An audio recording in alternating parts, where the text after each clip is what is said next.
Teman-teman masih ingat tadi? Yang berdoa kepada Allah minta arah kiblat dialihkan dari Masjidil Aqsa ke Masjidil Haram. Siapa yang berdoa? Rasulullah sallallahu alaihi wasallam, Nabi agung yang kita idolakan, ditempatkan urutan pertama sebagai orang paling berpengaruh di bumi, bahkan oleh orang yang belum beriman. Baik, kapan Nabi meminta itu? Tidak banyak orang tahu bahasa Qurannya. Perhatikan kalimatnya. Qad nara taqalluba wajhika fis sama. Kami seringkali amati, kata Allah. Saya lihat kamu itu sering menengadahkan wajahmu ke langit. Saya katakan pada Anda, kalau sering gitu berarti sekali atau dua kali? Banyak. Banyak. Bahkan kalau permintaan itu dimulai dari sejak turunnya perintah sholat. Perintah sholat itu turun setahun sebelum Nabi hijrah ke Madinah. Ya, maaf, 2 tahun sebelum Nabi hijrah. Jadi sebelum Nabi hijrah diberikan perintah sholat. Kemudian sebelum berangkat ke Madinah turun perintah sholat itu usia 52 tahun, berarti setahun sebelum hijrah. Usia 53 tahun, setelah 13 tahun berada di Mekah, diminta hijrah ke Madinah. Kalau kita hitung, misal hitung ya, di sini Nabi mulai meminta, misal saja, kemudian hijrah ke Madinah, baru dikabulkan oleh Allah saat di Madinah. Dalam riwayat disebutkan 2 tahun setelah menetap di sana. Anda bayangkan, yang memohon Nabi Muhammad SAW, Nabi paling mulia, Nabi yang dijamin surga. Sebelum wafat sudah turun surah surga. Inna a'tainakal kautsar. Satu-satunya orang dari kalangan manusia, satu-satunya Nabi dari kalangan Anbiya dan Rasul yang surah surganya turun sebelum wafat menghadap Allah. Nabi Muhammad SAW mulia, dipuji oleh Al-Quran langsung. Wa innaka la'ala khuluqin azim.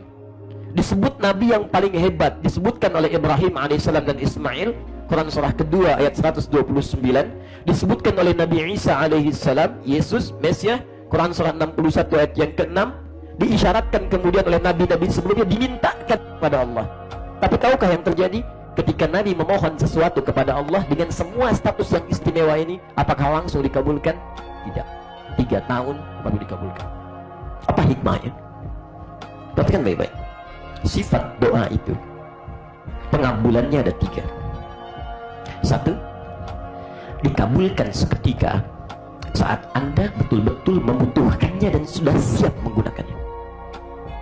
2, ditangguhkan oleh Allah sampai Anda sanggup menjalani apa yang Anda minta itu. Dan 3, Allah ganti apa yang Anda inginkan dengan apa yang Anda butuhkan, karena Allah hanya mengabulkan apa yang dibutuhkan, bukan apa yang diinginkan. Jika yang Anda mintakan sesuai butuh Anda saat itu, jangankan seorang nabi, Anda manusia biasa pun pasti akan dikabulkan. Tapi kalau yang Anda mintakan belum siap Anda menjalaninya, maka Allah akan tunda sampai Anda siap. Jangankan Anda, nabi aja ditunda. Saat itu belum siap, keadaan belum memungkinkan, masih banyak hal yang dikerjakan dan seterusnya. Maka Muhammad SAW, engkau hamba terbaik, engkau aku puji, jaminan surga ada untukmu. Tapi kamu belum siap untuk itu sekarang. Tunggu, begitu siap saya turunkan kepadamu. Dan pertanyaan terbesarnya, apakah saat itu kemudian ketika Nabi belum mendapat jawaban lantas Nabi mengeluh? Tidak. Status terhebat Nabi tidak membuat beliau putus asa dalam berdoa. Bahkan bahasa Qurannya, saya lihat kamu terus minta dan gak pernah putus asa. Ini Nabi, orang terbaik, Rasul, jaminan surga tingkat paling tinggi, dipuji Allah, berdoa belum dikabulkan, sabar terus minta. Anda ini siapa? Nabi bukan, Rasul bukan, ahli surga belum jelas, hisab menegangkan, amalan berantakan, imam bukan, makmum kadang-kadang. Sekarang Anda minta kepada Allah, baru 3 hari sudah mengeluh. Ini maksudnya, kalau kita bermohon kepada Allah belum dikabulkan, jangan merasa bahwa kita ditinggalkan. Tapi yang paling indah, kata Allah, aku perhatikan. Itu harapan yang sangat dalam gitu. Harapan yang sangat indah.